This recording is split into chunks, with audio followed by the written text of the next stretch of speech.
great honor to introduce an individual who's no stranger to this community, no stranger to this school. He graduated from Manual Arts, and it's my pleasure to introduce the supervisor of the great 2nd District of the County of Los Angeles, none other than Mark Ridley Thomas.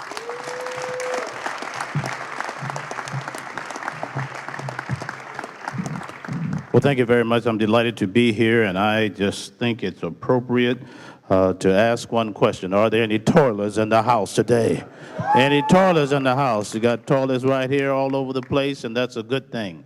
Well, I think it's all about sons and brothers. If you think it's about sons and brothers, give somebody a high five sitting next to you and say it's about sons and brothers. And I think it's about sons and brothers today and tomorrow. I think it's appropriate to give credit where credit is due. And were it not for the drive, the temerity, the leadership, the insight, the fortitude of one said Robert K. Ross, I don't know that we would be here today. Let's show our love. Bob Ross, ladies and gentlemen, has stood up,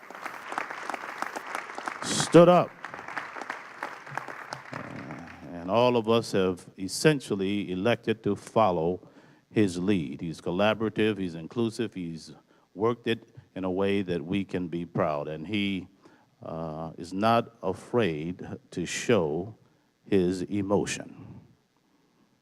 And Bob, you didn't tell me I was going to be invited to such an emotionally packed morning. I sat in my seat trying to keep myself together and hold my tears back, Mr. Superintendent. It's a sign of character when you see all of this before you and see the potential that is resident in this environment and get full about it. And it seems to me that's more of what we need. Somebody here needs to get full about sons and brothers. Get full about it, emotional about it.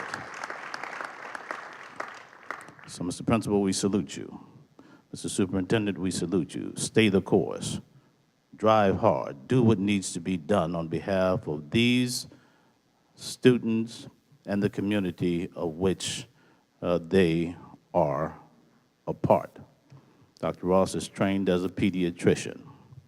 Knocked me right between the eyes when he said 100 babies, 33 of whom. Did you get that? That's the first time I heard that kind of data, Bob. That's something to think about.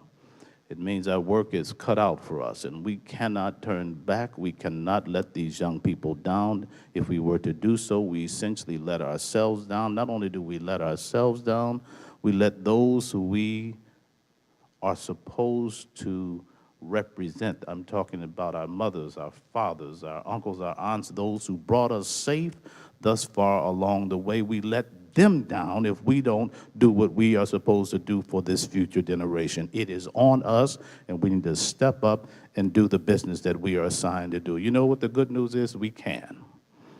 We have the capacity, Reverend. We can, Sheriff. This is on us, Mr. Assemblyman, no question about it. And no need in deficit modeling and talking about what we can't do. Tell me what you can do. That's our job. That's our focus. That's our commitment. The County of Los Angeles, the largest county in the nation, shouldn't be talking about what it can't do.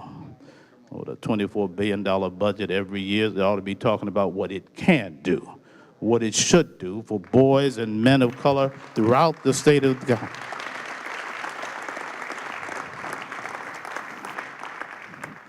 And so it seems to me we ought to be working hard in the probation camps, trying to demilitarize them and humanize probation camps so young men can come out of there in the proper way.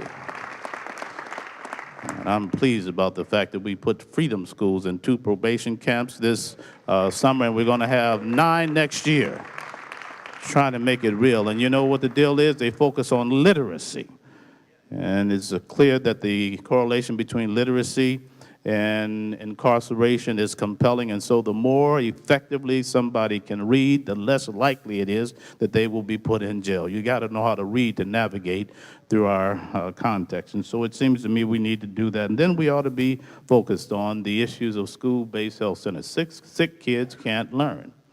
And Dr. Deasy did pay me a compliment, let me return. There wouldn't be the aggressive school-based health centers in LAUSD if it were not for this superintendent. He stepped up, he went to work. There's one here and many other schools throughout the LA Unified School District, and these school-based health centers make a huge difference. 50% of those students that go to those school-based health centers are seeking mental health services. 50%, not STDs, not ENT-related stuff, but mental health. It's the real deal. They make a difference. And this school, Manual Arts, has one of the largest and most effective. So a shout out to your superintendent for working that program.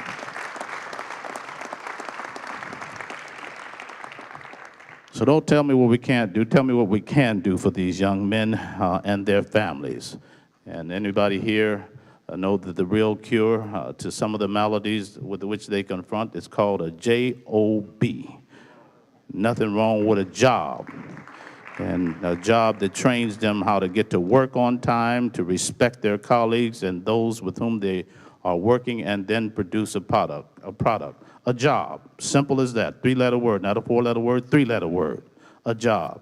And so we need to start with more in terms of summer youth employment. If you want to invest on the front end, get these youngsters a job, and you'll see great things on the back end. A big round of applause for this program today. Sons and brothers are in the house, and I'm glad to be here with you. Thank you. God bless you.